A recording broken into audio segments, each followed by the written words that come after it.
Rajiv hospital के bed पर सोई बीमार पत्नी निर्मला को भरी आंखों से निहार रहा था। 1 महीने पहले हॉस्पिटल लेकर आया था, मगर वह ठीक होने की जगह और भी ज्यादा बीमार हो गई थी। 2 दिन से तो बेसुध थी, आंखें ही नहीं खोल रही थी। सूख कर कांटा होती पत्नी को देखकर वह धैर्य खोता जा रहा था। अब तो वह उसकी आवाज के लिए भी तरस गया था। उसे लगता था वह अब भी बोलेगी, फिर उसे डांटेगी। आप 2 दिन से नहाए क्यों नहीं जी? जैसे जैसे बुढ़ापा आता जा रहा है, आप तो आलसी होते जा रहे हो। वह सोचता जा रहा था कि अतीत के घोंसलों में यादों के पंछी फड़फड़ाने लगे। जब पहली बार निर्मला को ब्याह कर घर लाया था, तब वह उसका घूंघट उठाते ही हैरान रह गया था। चेहरे पर मासूमियत और अप्रतिम सौंदर्य देखकर उसकी नज़र ही अटक गई थी। वह रंग में ही गोरी नहीं थी, नाक नक्शे में भी बहुत ज़्यादा सुंदर थी। राजीव ने शादी की पहली रात को ही पत्नी का चेहरा देखा था। उस समय शादी से पहले लड़के और लड़की को आपस में देखने की आज़ादी नहीं थी। फेरे भी घूंघट में होते थे। घंटे भर की मनुहारी और मुंह दिखाई में कानों के झुमके देने के बाद निर्मला ने चेहरा दिखाया था। शादी की पहली रात से ही वह पत्नी का दीवाना हो गया था। लंबा कद, सुडौल काया और बल खाती कमर के साथ निर्मला जब 2 घड़ों की 2 घड़ लेकर छम छम करके चलती थी तो राजीव का दिल भी धक धक करने लगता था। राजीव को घमंड था कि गांव में सबसे सुंदर पत्नी उसी की थी। औरतें निर्मला से जला करती थीं। निर्मला जितनी सुंदर थी, उतनी ही मन की साफ भी थी। कुछ दिनों में ही उसने राजीव के पूरे परिवार का दिल जीत लिया था। आज वही निर्मला हॉस्पिटल के बेड पर जिंदगी की आखिरी जंग लड़ रही थी। चबूतरे से फिसल कर गिर पड़ी थी। कूल्हे की हड्डी टूट गई थी। उसी का ऑपरेशन होना था, मगर शुगर और बीपी के कारण ऑपरेशन में हो ही नहीं पाया था। जब भी ऑपरेशन थिएटर में उसे ले जाया जाता, तब अचानक से उसका बीपी लो हो जाता था, पल्स गिर जाती थी। पिछले 2 दिन से तो उसका बीपी इतना लो था कि वह बेहोश थी। ना बीपी उठ रहा था और ना निर्मला आंखें खोल रही थी। शुरू शुरू में बेटे बहू और पोते पोतियों से हॉस्पिटल भरा रहता था, मगर धीरे धीरे उनका आना कम होता गया। निर्मला के बेहोश होने पर बड़े बेटे ने तो यहाँ तक कह दिया था कि बापू, डॉक्टर कहते हैं कि माँ का शरीर अब बीत चुका है, दवा असर नहीं कर रही है, उसे घर ले चलो। राजीव ने गुस्से में बेटे से कहा था, वो कोई सब्जी नहीं है कि बासी हुई तो घर से बाहर फेंक दो। वो मेरी पत्नी है, 56 साल से मेरे सुख दुख की साथी है। इतनी जल्दी हार कैसे मान लूँ? बेटा बोला, नाराज क्यों होते हो बापू? जो डॉक्टर ने कहा वही तो मैंने आपसे कहा है। राजीव गुस्से में बोला, डॉक्टर के लिए तो वह केवल एक मरीज है, मगर तुम्हारी तो माँ है ना। तुम लोगों ने पैसे खर्च होने के डर से उसे सरकारी अस्पताल में भर्ती करवाया। अब तुम्हें यहाँ आने जाने में भी परेशानी हो रही है तो मत आओ, मगर उसका इलाज तो होने दो।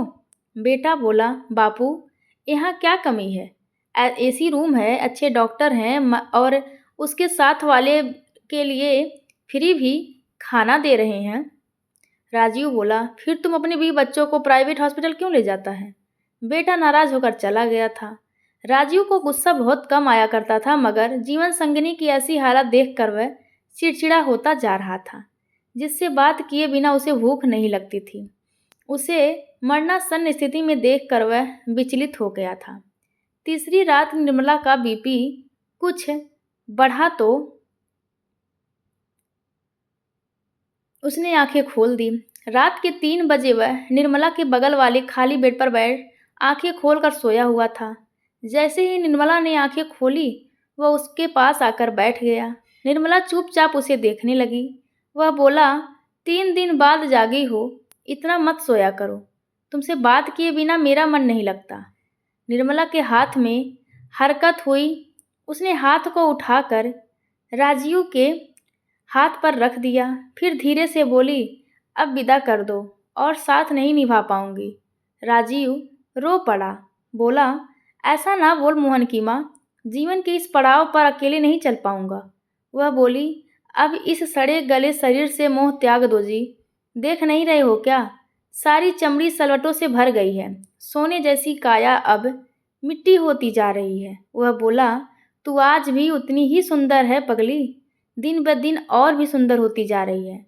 निर्मला ने अपने सलवटों भरे चेहरे पर हाथ फिराने की कोशिश की, मगर हाथ ठुड्डी तक ही पहुंच सका। बोली, क्यों झूठी तारीफ करते हो बुढ़ऊ?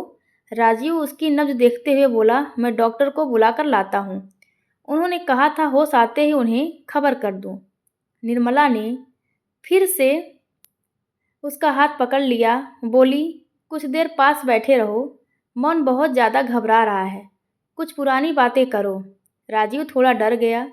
फिर निर्मला का मन रखने के लिए बोला, तुझे याद है क्या, जब मैं खेत में हल जोत रहा होता था तब तुम मेरे लिए छम छम करती हुई खाना लेकर आती थी? निर्मला बोली, हाँ याद है, तब आप 10 रोटियां खा जाया करते थे, फिर मेरे हाथों को सहला दिया करते थे। इतना स्वाद खाना मत बनाया कर। राजीव बोला, तेरे हाथों में जादू था, तू सचमुच मेरे घर की अन्नपूर्णा देवी है। जब से तेरा घर में पग फेरा हुआ था, खुशियाँ छा गई थी। निर्मला की आंखों से आंसू की कुछ बूंदें झलकने लगी थी। वह बोली, कहते रहो, अच्छा लग रहा है। राजीव बोला, याद है तुझे, जब एक बार तू रूठ कर अपने भाई के साथ अपने मायके चली गई थी?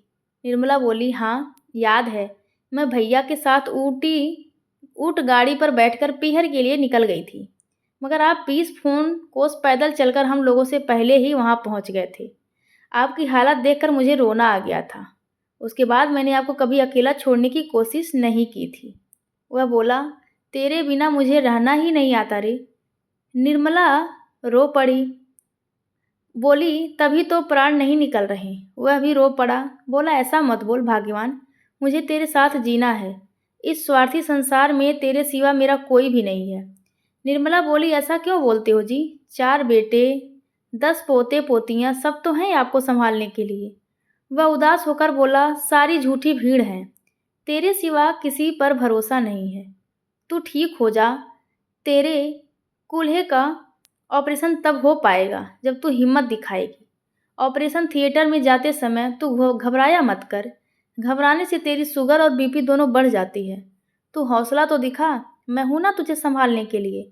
इतना सुनकर निर्मला ने राजीव का हाथ कसकर पकड़ लिया। बोली, कोशिश करती हूँ जी, आपके होते मुझे कैसी चिंता। पता नहीं ये निर्मला जी की जिजीविषा थी या अंतिम समय की चेतना। वह उसी दिन से खाना खाने लगी। 4-5 दिन बाद उसका बीपी और शुगर नॉर्मल हो गए। कुछ दिन बाद निर्मला का ऑपरेशन था। कूल्हे की टूटी हड्डी को जोड़ने की कोशिश होने वाली थी। ऑपरेशन थिएटर में जाते समय वह बिल्कुल नॉर्मल थी। राजीव ने पूछा, ठीक हो ना? वह बोली, बिल्कुल ठीक हूँ। राजीव बोला, याद रखना, उम्र के इस पड़ाव पर मुझे तुम्हारी सबसे ज़्यादा ज़रूरत है। निर्मला बोली, अभी तो कई साल और साथ निभाऊंगी। यारा, डरना मत, मुझे कुछ ना होगा। ऑपरेशन वाले दिन पूरा परिवार उपस्थित था। कोई दिखावे के लिए आया था तो कोई आकर भी फ़ोन में बिजी था, मगर राजीव बहुत ज़्यादा टेंशन में था। वह इधर उधर बेचैनी से घूम रहा था। 4 घंटे तक वह एक पल के लिए भी नहीं बैठा। फिर डॉक्टर ने बताया कि ऑपरेशन सफलतापूर्वक कर दिया गया है। 4-5 घंटे बाद निर्मला को होश आ जाएगा, मगर 10 घंटे गुजर गए, निर्मला को होश नहीं आया। राजीव की बेचैनी फिर से बढ़ने लगी। रात के समय वह उसके पास बैठा था, तब निर्मला का हाथ उसे हिलता हुआ प्रतीत हुआ। उसने झटके से निर्मला का हाथ पकड़ लिया। निर्मला ने आंखें तो नहीं खोली, मगर उसकी अंगुलियों की पकड़ राजीव के हाथ पर पड़ती गई। फिर अचानक उसकी अंगुलियों की पकड़ ढीली पड़ गई। राजीव पागलों की तरह कभी उसकी नब्ज देखता, कभी आंखों को खोल कर देखता। फिर उसने महसूस किया भूरी हमेशा के लिए उसे छोड़कर चली गई है। राजीव के दिल में अचानक एक गुब्बार सा उठा। उसने कसकर सीने को पकड़ लिया। धीरे धीरे राजीव की आंखें बंद होने लगी। वह लड़खड़ा कर निर्मला के बेड पर ही गिर गया। अचानक उसने महसूस किया कि निर्मला बिल्कुल जवान हो गई है और मुस्कुराते हुए उसका हाथ पकड़कर कह रही है, आओ चलें जी, यात्रा पूर्ण हुई। फिर वे दोनों एक दूसरों का हाथ पकड़कर आसमान की सैर पर निकल पड़े। तो दोस्तों, यह कहानी आप सभी को कैसी लगी? कृपया कमेंट करके ज़रूर बताएं। धन्यवाद आप सबका।